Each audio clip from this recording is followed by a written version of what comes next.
Assalamualaikum warahmatullahi wabarakatuh. Perkenalkan, nama saya Devi Natalia Nurtiani dan NIM 1S1222008. Sini saya akan melanjutkan penjelasan materi mata kuliah struktur data, yaitu materi Object Oriented Programming with Python. Adapun topik yang akan kita bahas yaitu pengenalan tentang OOP atau Object Oriented Programming, Class dan Object, Operator Overloading, Iterator for Class, Inheritance, Abstract Class, Namespace, Shallow Phase Deep Coping.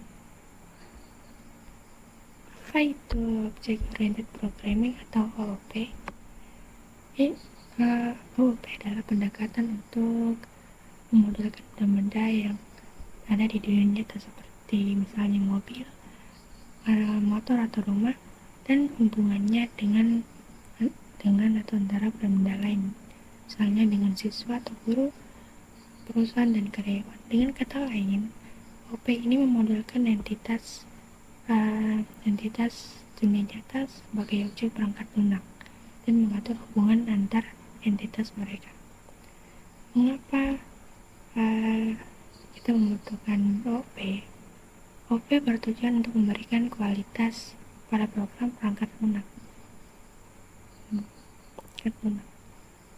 Tahanan terhadap kegagalan dapat beradaptasi.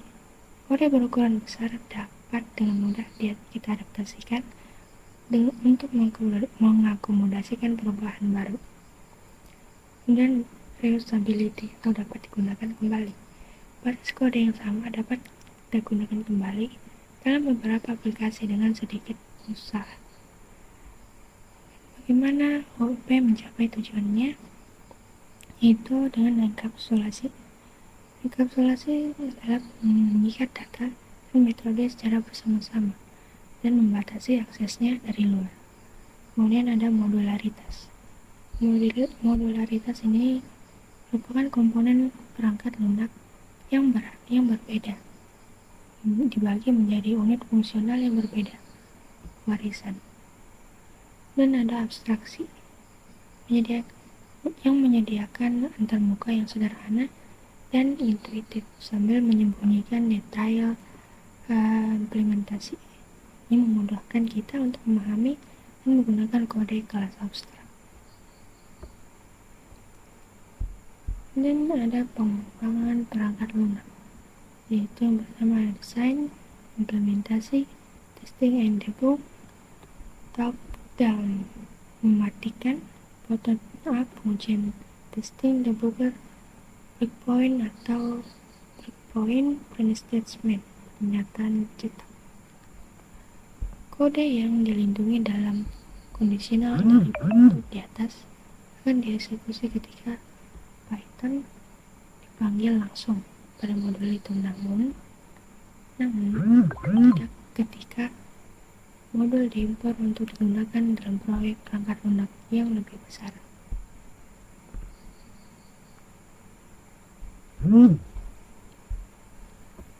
Kemudian kelas definisi. Sebuah kelas berfungsi sebagai sarana utama untuk abstraksi dalam pemrograman berorientasi objek programming. Dan sebuah kelas terdiri dari dua komponen, yaitu metode atau member function atau fungsi anggota, atribut, member atau member, bidang atau variabel instan. Dalam sebuah kelas harus menyediakan enkapsulasi data anggota yang bersifat non-public, pengecekan error, kode untuk menguji metode kelas.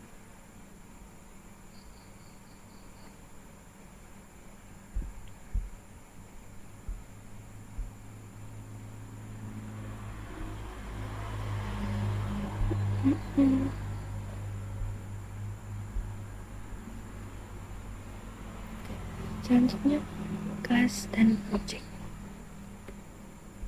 Kelas adalah cetak biru atau template untuk membuat sebuah objek yang berarti kelas ini mendefinisikan struktur dan perilaku yang akan dimiliki oleh objek yang dibuat dari kelas tersebut.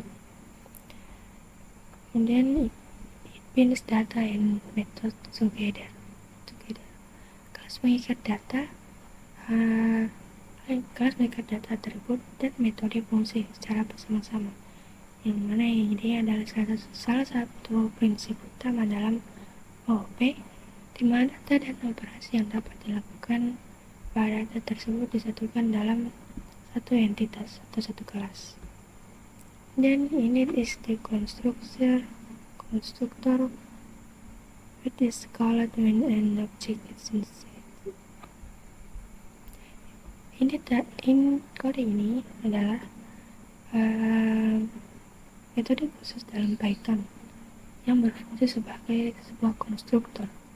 Metode ini dipanggil secara otomatis setiap kali objek baru dibuat, diinstansiasi dari kelas tersebut. Konstruktor biasanya digunakan untuk menginisialisasi atribut dari sebuah objek. Python tidak memiliki dukungan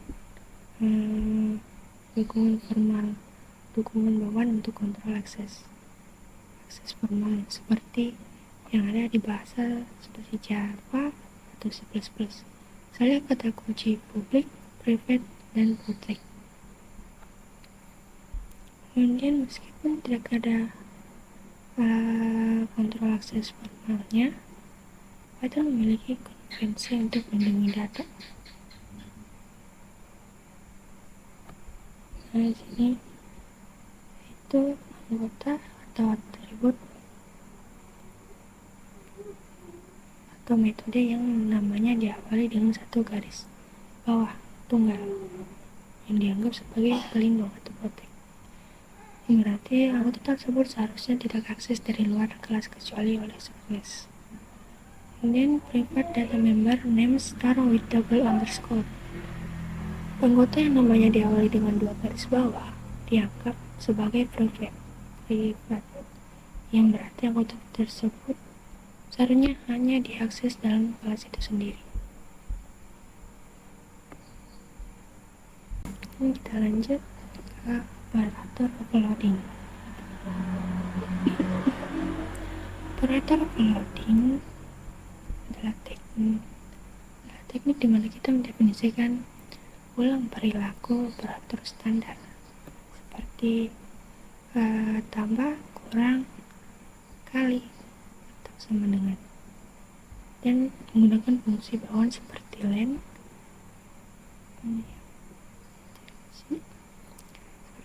string untuk objek yang didefinisikan pengguna.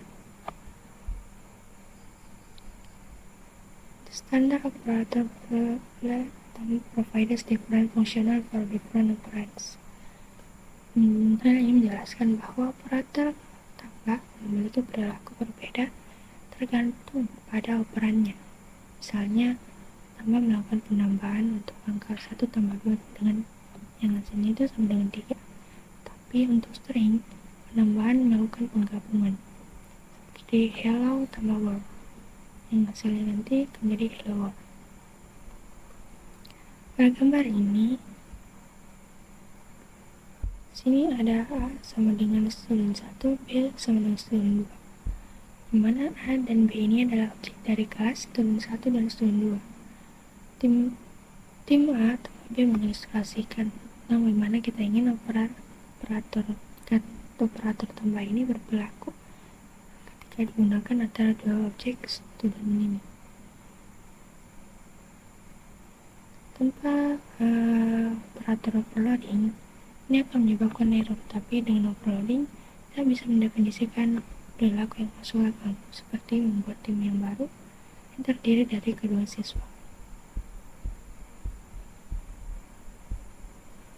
Seperti sini, penggunaan operator loading. Di sini memprint penambahan angka seperti 2 tambah 3 yang outputnya nanti akan menghasilkan 5. Dan di sini print 2,3 tambah 4,5 dia menggabungkan angka-angka yang ada di sini dalam satu kurungan. Dan di sini ada penggunaan breakcheck. Dia akan print penggunaan C ini yang dimana di sini C sama dengan A tambah B. Dia menggabungkan nanti nilai-nilai atau isi dari variabel objek A dan juga objek B. Itu seperti ini. Dan di sini ada penggunaan string, penggabungan antara dua kata yang menggunakan kata tambah, yang hasil nantinya kan masukkan Tom Harry. Dan kita lanjut. Operator overloading to special name method. Python di sini Python memungkinkan overloading melalui metode dengan nama khusus, di mana setiap operator memiliki nama metode khusus yang saling terkait. Contohnya, untuk mendefinisikan ulang sebuah perilaku operator tambah untuk kelas, kita harus mengimplementasikan sebuah metode dari metode ini, penambahan.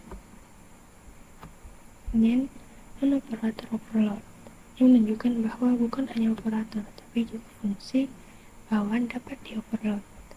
Di sini is overload for an object by implementing a method for string. Jika kita ingin mengontrol bagaimana objek kita direpresentasikan sebagai sebuah string, misalnya saat di print, kita akan mengimplementasikan metode ini. Kemudian user find. Jika kita ingin objek kita bisa digunakan dalam konteks boolean, seperti dalam if statement, kita mengimplementasikan metode bool. Itu if particular. Jika kita tidak ingin mengimplementasikan metode khusus untuk operator tertentu, penggunaan operator itu akan menyebabkan exception. Misalnya A tambah B akan error jika ada metode khusus ini tidak didefinisikan. Dan sini ada tabel dari sebuah metode khusus untuk operator overloading yang merupakan referensi dalam sebuah Python yang menunjukkan sintaks umum Python yang mencakup operator matematika seperti tambah, kurang, kali, dan bagi. Operator pembandingan yaitu sama dengan dan juga tanda kurang atau lebih. Kemudian implement method. Sini beberapa operator memiliki definisi default atau turunan, di mana secara default semua objek kecuali non dianggap true dalam konteks boolean. However, length, jika len didefinisikan, maka bol dalam objek akan true jika len objek itu tidak nol.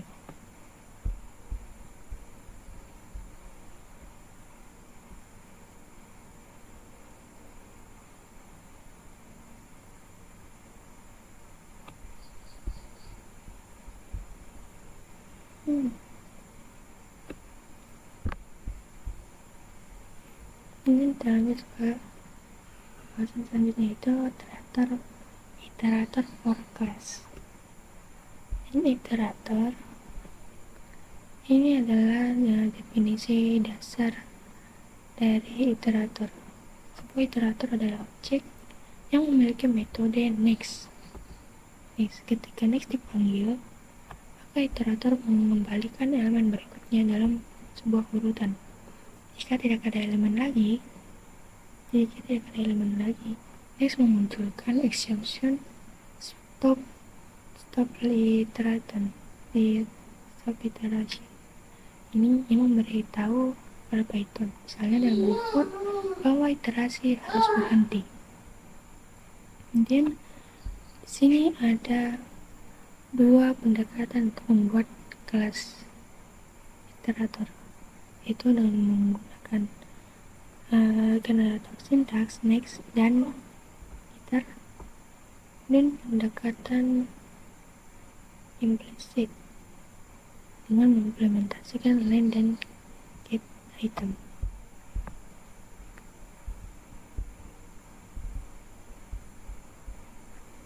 Sini ada contoh pembuatan kelas iterator menggunakan generator sintaks. Di sini kelas sequence iterator mendefinisikan kelas bernama sequence iterator, dimana komentar di sini menunjukkan bahwa kelas ini adalah iterator untuk berbagai jenis sequence urutan Python seperti list atau tabel. Kemudian definite sequence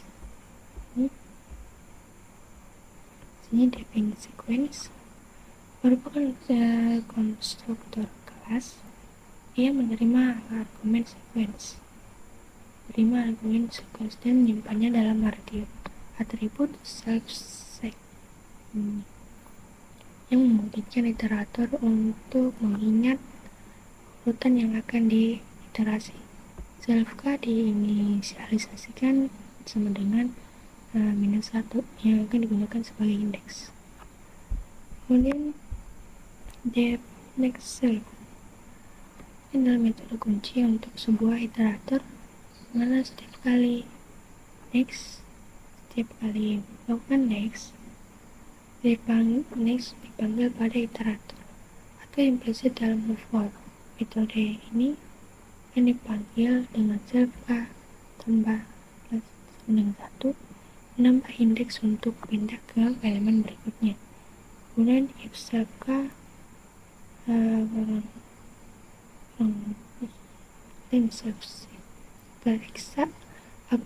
memeriksa apakah indeks masih dalam batas urutan.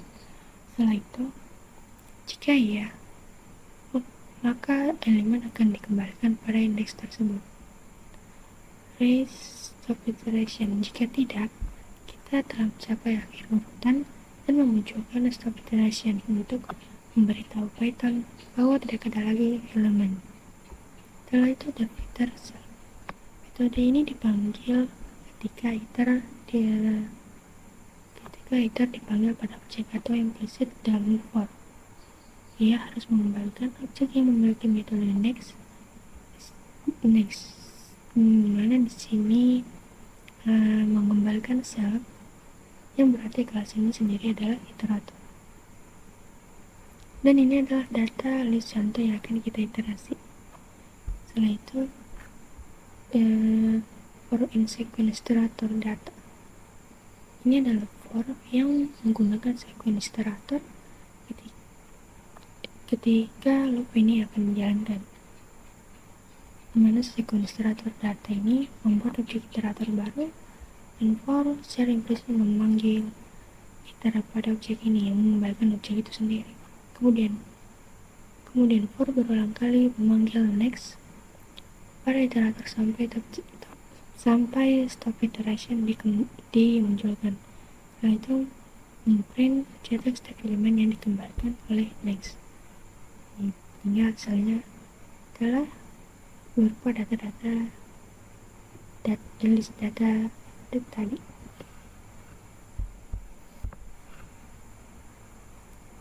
Itu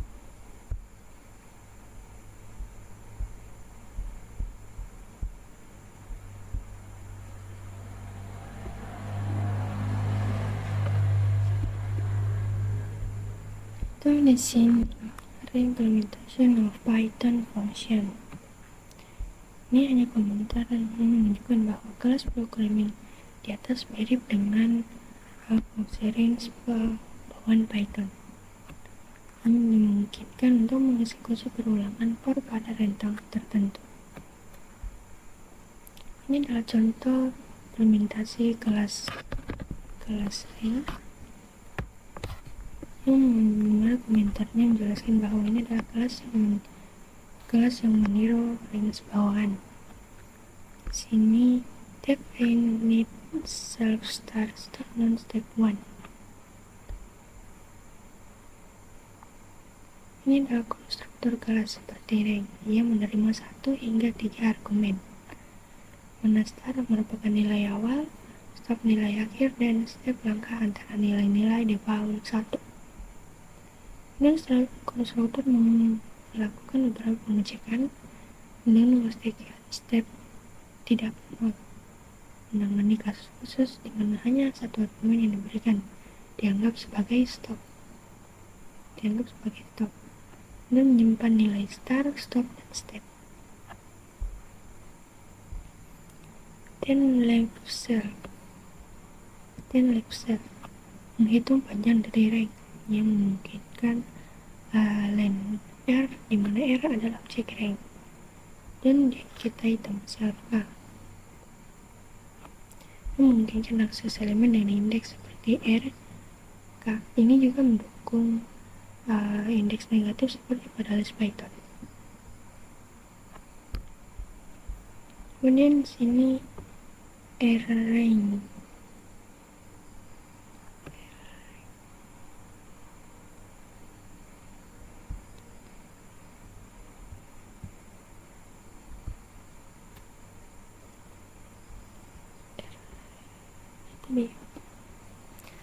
Range 8 145.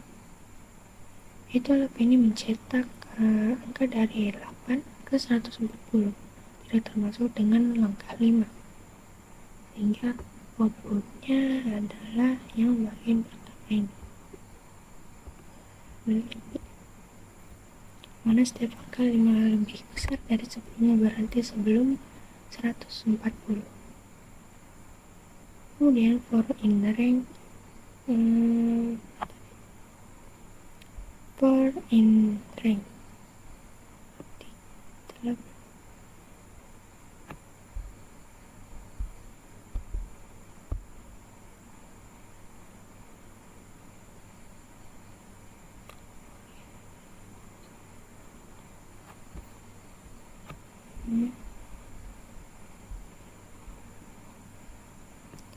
sebelum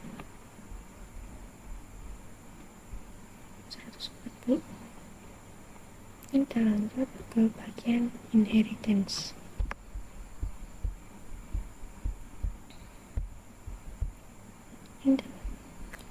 Kita lanjut ke bagian inheritance.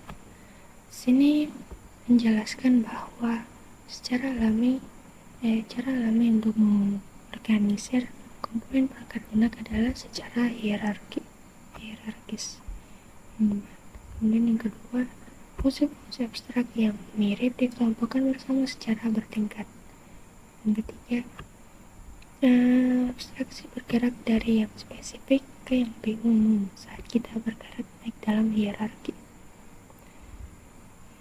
Inheritance adalah definisi inti dari inheritance, kelas baru, subclass atau child class, yang mana dapat didefinisikan berdasarkan kelas yang sudah ada, yaitu base class, parent class, atau superclass. Kemudian subclass dapat spesialisasikan perilaku yang ada dengan menyediakan implementasi baru yang menimpa override metode yang ada di superclass. Kemudian subclass juga dapat memperluas superclassnya dengan menyediakan metode-metode baru. Ini adalah gambar diagram hierarki. diagram hierarki yang mengilustrasikan konsep dari sebuah inheritance, di mana sebuah vertikal menunjukkan abstraksi yang spesifik di bawah general umum di atas, yang sesuai dengan poin ketiga. Dan kotak-kotak atau paling atas itu base class. Ini adalah superclass atau parent class yang paling umum. Dan kotak di tengah itu parent. Ini adalah kelas yang mewarisi dari base class dan juga menjadi superclass untuk kelas-kelas di bawahnya. Kotak di bawah child, ini child adalah subclass yang mewarisi dari parent. Di sini panah dari child ke parent, child ke parent berlapan bisa menunjukkan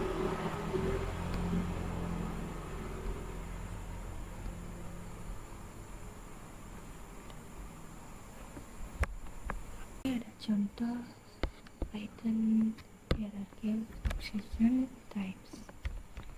Ini adalah gambar hierarchy type exception dalam Python. Sini base exception adalah kelas dasar base class untuk semua exception dalam Python. Semua exception lainnya mewarisi dari kelas ini, baik secara langsung maupun tidak langsung, yang sesuai dengan konsep umum ke spesifik yang kita bahas sebelumnya. Dan hasilnya adalah tabel kedua, yaitu sistem exception dan keyword interrupt. Sistem exit ini merupakan bagian dari exception yang dimunculkan oleh sysexit untuk mengakhiri sebuah program. Dan exception adalah kelas dasar untuk sebagian besar exception yang mungkin kita temui dan kita tangani dalam kode sehari-hari. Untuk semua exception yang kita buat itu harus membuat versi dari exception. Dan keyword interrupt, exception ini dimunculkan ketika kita menekan tombol interupsi.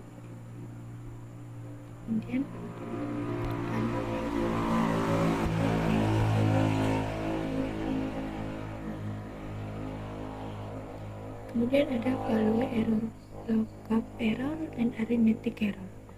Value error ini dimunculkan ketika fungsi menerima argumen dengan tipe yang benar, tapi nilai yang tidak sesuai. Contoh integer hello. Kemudian lookup error, kelas dasar untuk exception yang terjadi saat mencari indeks atau kunci dalam struktur data. Dan arithmetic error, kelas dasar untuk exception yang terjadi dalam operasi aritmatika. Sini ada index error dan key error yang mewarisi dari lookup error. Index error ini dimunculkan saat mencoba mengakses indeks yang tidak valid dalam sequence. Kemudian key error dimunculkan saat mencoba mengakses kunci yang tidak ada dalam dictionary. Sini ada zero division error yang mewarisi arithmetic error yang dimunculkan saat mencoba membagi dengan 0. Exception Python ini adalah contoh nyata yang penting dari inheritance dalam OOP yang menunjukkan bahwa prinsip-prinsip OOP seperti specialization, reusability, dan polymorphism diterapkan dalam desain bahasa Python itu sendiri. Sini ada contoh credit card class. Gambar slide ini merupakan contoh implementasi kelas credit card dalam bahasa Python. Sini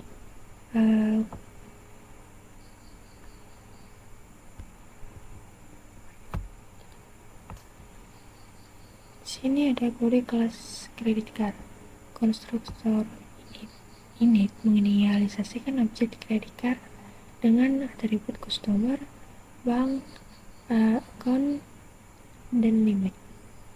Kemudian Sini ada get customer, mengembalikan nomor pelanggan, get bank, mengembalikan nama bank, get account, mengembalikan nomor akun, get limit untuk mengembalikan batas kredit, dan get balance untuk mengembalikan saldo saat ini, yang dimana balance ini awalnya diatur ke 0. Kemudian charge price metode yang digunakan untuk melakukan pembebanan pada kartu kredit jika harga ditambah saldo saat ini kurang lebih dari batas kredit, maka pembebanan berhasil dan saldo ditambahkan. Jika melebihi batas, pembebanan gagal, false. Dan jadi ada make payment untuk proses pembayaran pelanggan yang mengurangi saldo kartu kreditnya. Sini ada contoh penggunaan tes modul.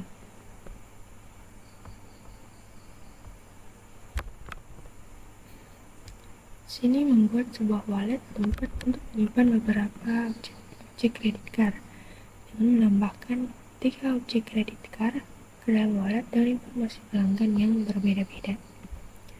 Dengan melakukan pembebanan pada ketiga kartu kredit dengan nilai 1, 2, dan 3. Interaksi melalui wallet mencetak informasi pelanggan, bank akun, batas atau limit, saldo baru setelah pembebanan. Melakukan pembayaran setelah kartu kredit indeks 0 sebesar 100 dan mencetak saldo baru.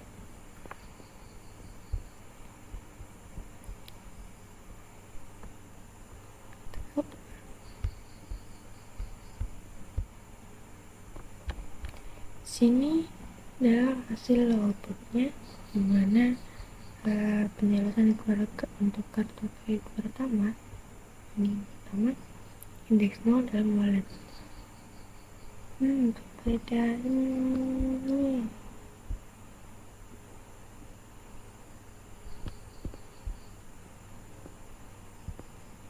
itu ini adalah output dari tes modul ini. Kemudian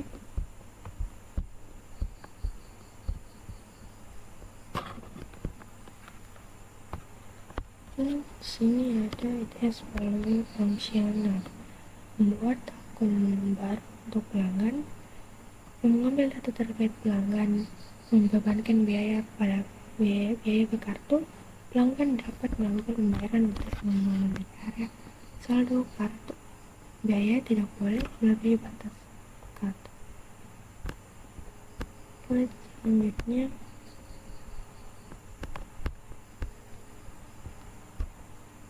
sini adalah lagi contoh inherited class, predator, credit card.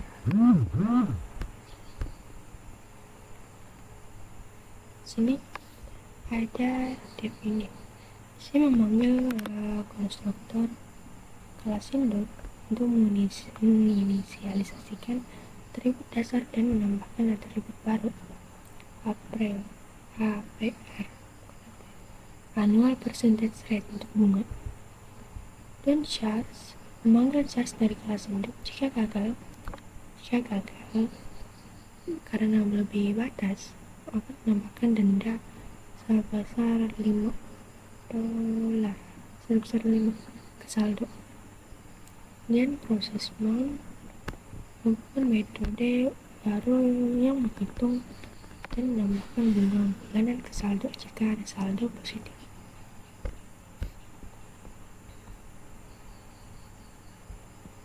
Sini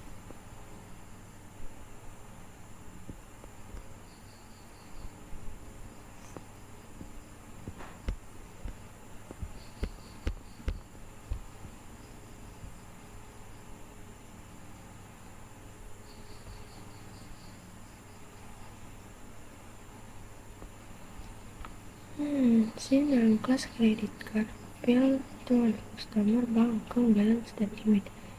Akan bill fields, get customer, get bank, get account, make payment, get balance, get limit, dan charge price. Di kelas ada kelas ini, kelas anak ini mewarisi konstruktor kelas untuk membuat pelanggan baru. Kemudian memodifikasi perilaku pengisian kartu dengan memungut $5 jika tagihan ditolak. Setelah itu memodifikasi fungsi pembayaran kartu dengan membebankan bunga saldo yang telah jatuh tempo. Oke, lanjut slide selanjutnya.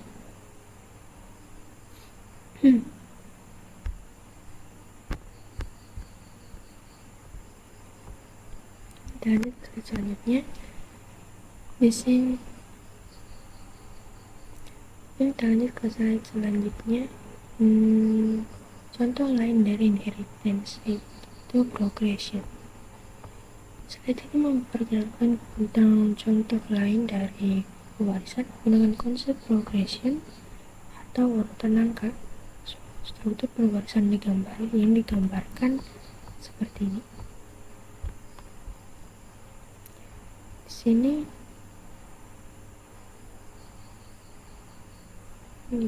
gambar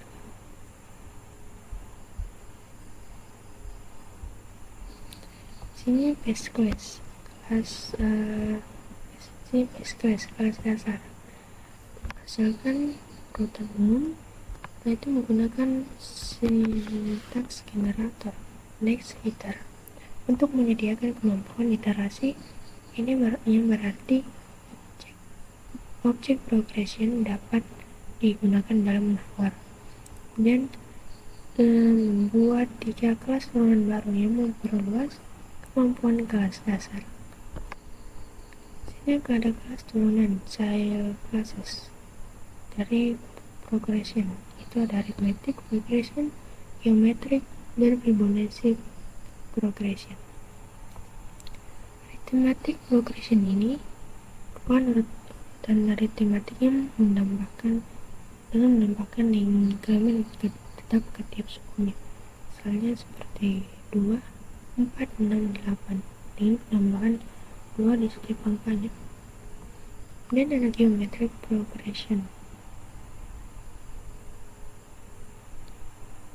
atau lebih angka ganda.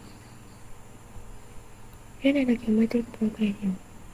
Geometric progression urutan geometri yang mengalihkan setiap sukunya dengan basis tetap. Misalnya 2, 4, 8, dan 16 atau 16 dan seterusnya. Dengan suku mengalihkan setiap suku itu dikali 2. Dan ada Fibonacci progression. Fibonacci progression ini mengambil setiap sukunya merupakan jumlah dari 2 suku sebelumnya. Misalnya 1, kemudian 1 lagi, 2, 3, 5, dan 8.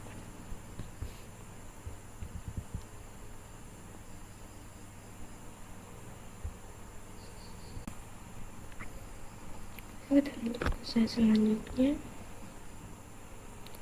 Sini ada bukan contoh. Sini ada gambar menggambarkan 3 jenis deret yang diimplementasikan dalam Python. Ada arithmetic, geometric, dan Fibonacci.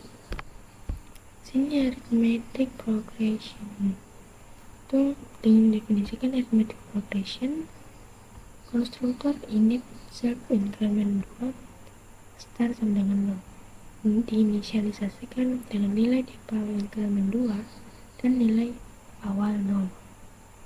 Memanggil konstruktor kelas dasar dengan nilai start dan mengatur self increment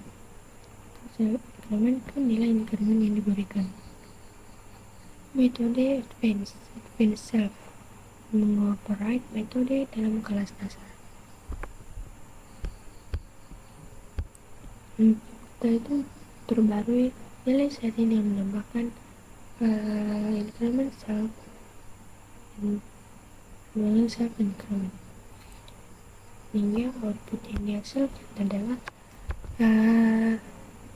dimulai dari angka 0 dengan tambahan 2 untuk mendapatkan suku berikutnya, sehingga pola ini terus berlanjut dengan penambahan 2 di setiap angkanya sukunya untuk suku berikutnya. Itu ada geometric progression. Direct kelas geometric progression dengan konstruktor init self base 2 dan star 1 yang menginisialisasikan nilai default 2 dan nilai awal 1. Memanggil kelas dasar dengan nilai star, mengatur self base nilai basis yang diberikan dengan menggunakan metode advance self, mengoperate metode dalam kelas dasar, kemudian memperbarui nilai saatnya dengan mengalihkan dengan basis self current kali dengan self base, sehingga output yang dihasilkan pun dimulai dari angka 1 kemudian dikalikan 2 untuk mendapatkan suku berikutnya. Ini 1 kali 2, 2 dikali 2 sama dengan 4, 4 kali 2 sama dengan 8, dan begitu seterusnya. Kemudian ada Fibonacci progression. Direct kelas Fibonacci progression dengan konstruktor init self first sama dengan 0 dan second sama dengan 1. Memanggil konstruktor kelas dasar dengan nilai first, kemudian mengatur self ref ke second first yang berfungsi sebagai nilai fiktif untuk yang mendahului yang pertama.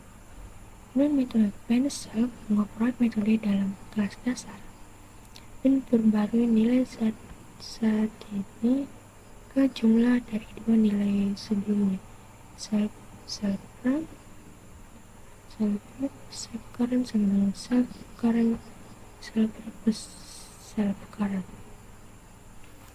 sehingga output yang dihasilkan pun dimulai dari angka 0 dan 1, dimana setiap sukunya adalah jumlah dari dua suku sebelumnya, 5 tambah 1 dan 1 tambah 1 sama dengan 2 tambah 1 sama dengan 3 dan begitu seterusnya.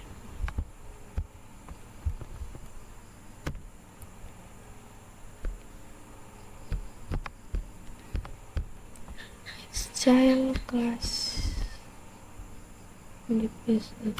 Setiap kelas anak memodifikasi kelas dasar konstruktor init dan memodifikasikan metode advance. Itu selanjutnya kita masuk ke abstrak class. Kelas abstrak dianggap sebagai cetak biru atau tempat untuk kelas lain, dimana kelas abstrak adalah kelas yang berisi satu atau lebih metode abstrak. Metode abstrak adalah metode yang memiliki deklarasi tapi tidak ada implementasi. Kemudian kelas abstrak tidak dapat dipakai, membutuhkan sekelas kelas anak untuk menyediakan implementasi. Kelas abstrak menyediakan abstrak kelas. Kelas abstrak diperlukan untuk menyediakan abstraksi atau antarmuka yang disederhanakan API while hiding the underlying implementation, sambil menyembunyikan implementasi yang mendasarinya. Dan Python menyediakan kelas abstrak dengan mendeklarasikan kelas dasar abstrak ABC yang dapat diwarisi oleh kelas turunan lainnya. Dan selanjutnya sini ada penggunaan kelas abstrak dan metode abstrak dalam Python dengan menggunakan modul ABC abstract base classes. Sini ada dua contoh. Sini yang pertama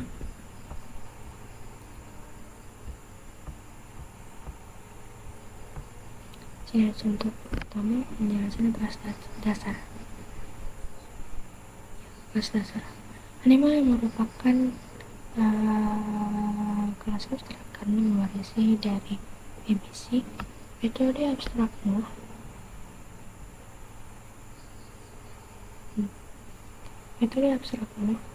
ditandai dengan dekorator.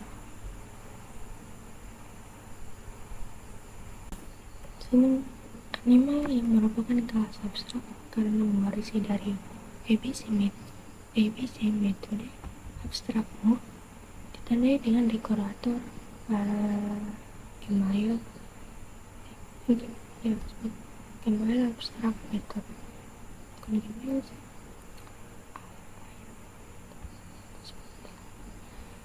Setiap kelas turunan wajib mendefinisikan ulang metode ini. Ini kelas turunan manusia mewujudkan metode Moore dan mencetak I can walk and run. Strike mewujudkan metode Moore dan mencetak I can crawl dan dog I can bark dan lion I can roar. Sehingga output yang dihasilkan instansiasi objek human, snake, dog, dan lion, masing-masing objek dapat memanggil metode Moore mereka sendiri. Jika kita mencoba menginstansiasi animal secara langsung, akan terjadi error karena animal adalah kelas abstrak dan metode Moore belum diimplementasikan. Ada contoh yang kedua. Abstract class example yang mewarisi dari ABC. Ini metode abstrak to something ditandai dengan dekorator yang sama seperti contoh yang sebelumnya. Setiap kelas turunan wajib definisikan ulang metode ini juga. Mengenal kelas turunan mewujudkan metode do something dengan mengembalikan self value sehingga output yang membuat objek itu 4 dengan nilai 4 dan memanggil metode do something mengembalikan hasil 4 tambah 42 yaitu 46. Inheritance constructor for initialization. Di sini X mewarisi kelas dasar untuk inisialisasi. X juga mendefinisikan ulang metode abstrak di kelas dasar. Kemudian kita lanjut ke slide selanjutnya, namespace dan object orientation. Kelas namespace ini mencakup semua deklarasi yang dibuat langsung dalam tubuh definisi sebuah kelas. Dan di sini ada 3 gambar yang menjelaskan itu ada namespace, class namespace of predatory credit card, dan instance namespace for predatory credit card object. Class namespace ini mencakup semua deklarasi yang dibuat langsung dalam tubuh definisi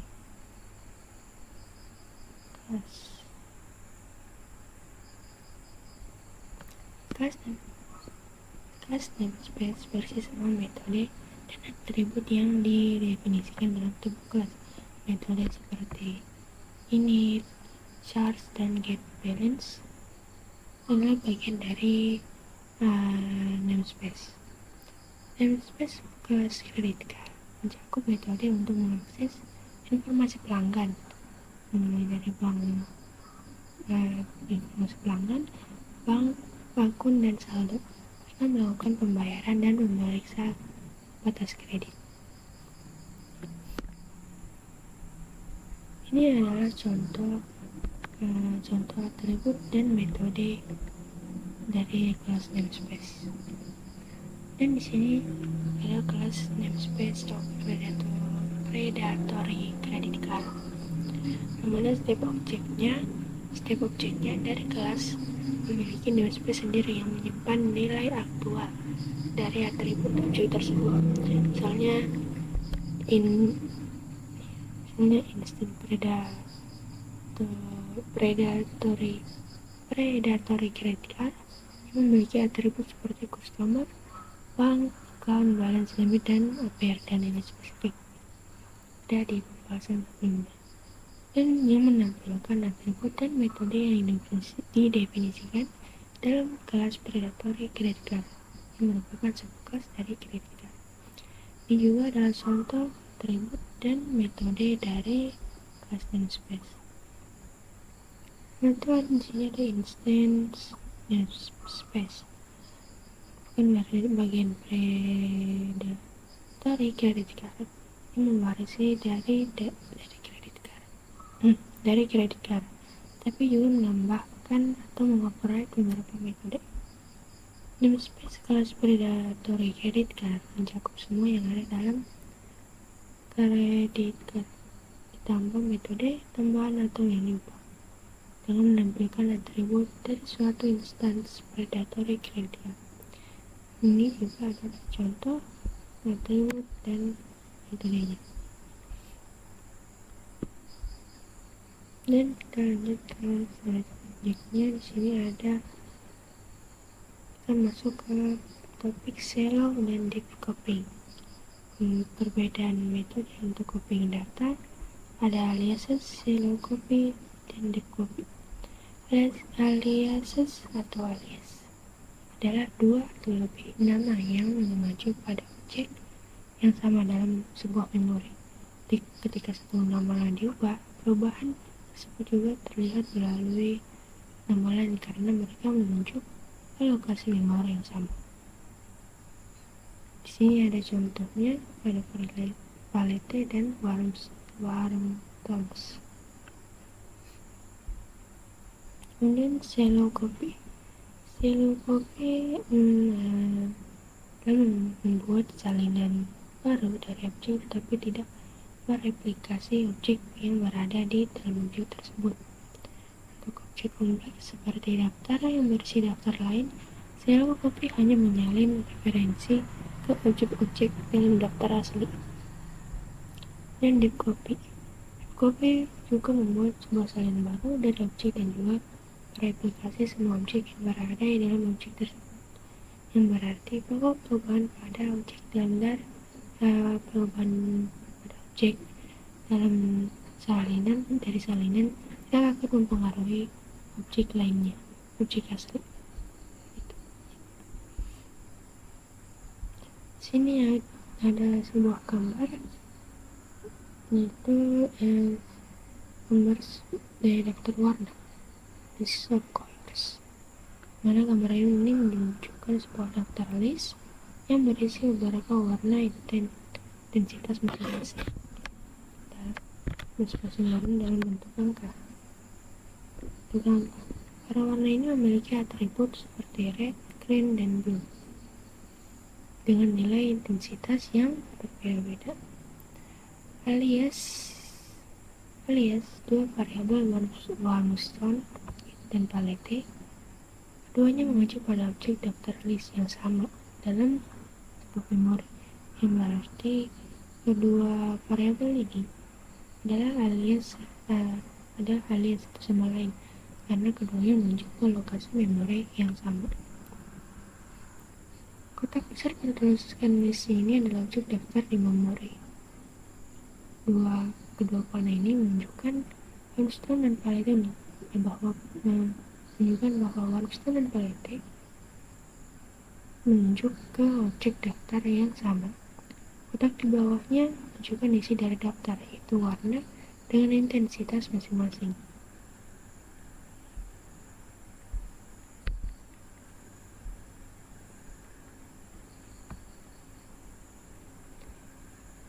Jika Palette berubah, Wormstone akan berubah. Mereka saling membagi lokasi memori yang sama. Kita lanjut ke slide selanjutnya. Ini ada dua gambar menunjukkan perbedaan antara sel copy dan deep copy. Sebuah list of colors, yaitu daftar warna.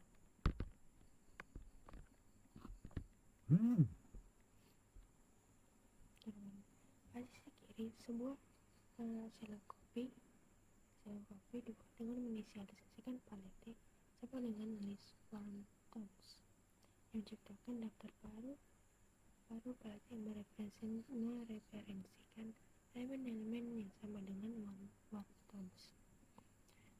Kita dapat menambah atau menghapus elemen dari palette tanpa mengaruhi warm tones. Tapi jika kita mengubah nilai elemen individualnya, misalnya mengubah nilai komponen warna, perubahan itu akan menjadi sebuah cermin yang akan tercermin di kedua daftar karena mereka mereferensikan intens warna yang sama.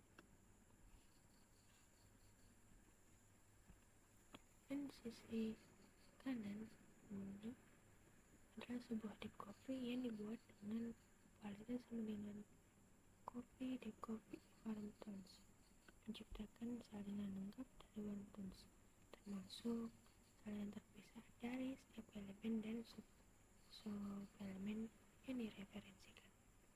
Dengan deep copy, kedua daftar sepenuhnya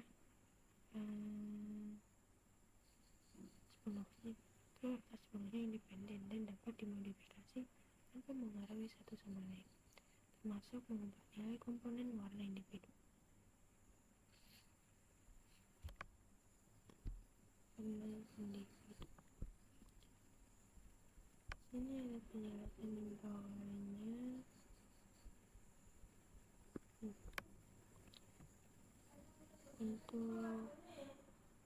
Untuk sel copy, kita dapat menambah dan menghapus elemen dari palette tanpa mempengaruhi warm tones. Namun kita juga dapat mengedit contoh warna dari daftar palette itu akan mempengaruhi warna warm tones. Meskipun merupakan daftar yang berbeda, tapi ada alias. Kita langsung misalnya palette 0 dan warm tones sebagai alias untuk contoh warna yang sama. Untuk deep copy dan deep copy, salinan baru merujuk pada salinannya sendiri dari salinan yang dirujuk oleh versi aslinya, yang menciptakan lokasi memori untuk dua salinan. Kedua salinan dapat dimodifikasi secara independen tanpa mengaruhi satu sama lain.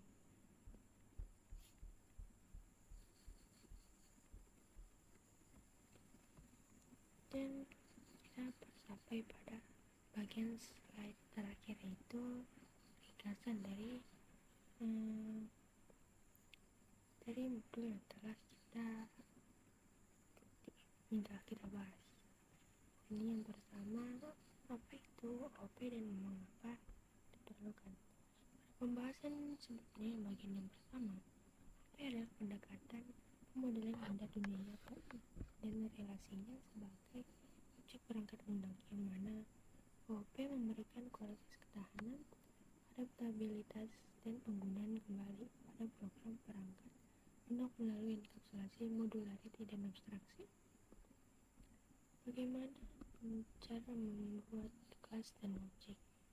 Kelas adalah sebuah cetak biru untuk membuat objek yang mengikat data dan metode secara bersama-sama dengan penggunaan init sebagai konstruktor yang dipanggil saat objek diinstansiasi. Namun, Python tidak mendukung kontrol akses formalnya, tapi tetap memberikan perlindungan data yang diterapkan dengan konvensi penamaan. Bagaimana cara membebani operator float standar? operator dan fungsi standar untuk kelas yang ditentukan pengguna. Operator overloading memungkinkan kita mendefinisikan ulang perilaku operator dan fungsi bawahan untuk objek yang ditentukan pengguna, yang dilakukan dengan mengimplementasikan metode dengan nama khusus seperti add, add untuk operator penambahan. Bagaimana menyusun program pewarisan atau inheritance? Inheritance memungkinkan sebuah kelas baru didefinisikan berdasarkan kelas yang sudah ada atau superkelas. Sebuah kelas kemudian dapat mengkhususkan atau memperluas perilaku dari superkelas dengan mengganti atau menambahkan sebuah metode baru. Bagaimana cara membuat dan menggunakan abstrak kelas? Kelas abstrak adalah kelas yang memiliki satu atau lebih metode abstrak deklarasi tanpa implementasi. Kelas abstrak tidak dapat diinstansiasi dan memerlukan subkelas untuk memberikan implementasi. Namun Python juga menyediakan kelas abstrak melalui deklarasi abstrak base class ABC yang dapat diwarisi. Perbedaan antara shallow dan deep copying. Di pembahasan sebelumnya, slide sebelumnya kita membahas tentang perbedaan dari shallow dan copying. Shallow ia membuat salinan data tetapi mereferensikan elemen yang sama, sedangkan deep copying adalah membuat salinan lengkap termasuk semua elemen dan suplemen yang direferensikan sehingga kedua salinan benar-benar terpisah. Sekiranya karena kita telah sampai pada slide terakhir yang berarti pembahasan object oriented programming Python ini telah selesai. Saya kira itu saja yang dapat saya jelaskan tentang object oriented programming Python. Sekian, terima kasih. Assalamualaikum warahmatullahi wabarakatuh.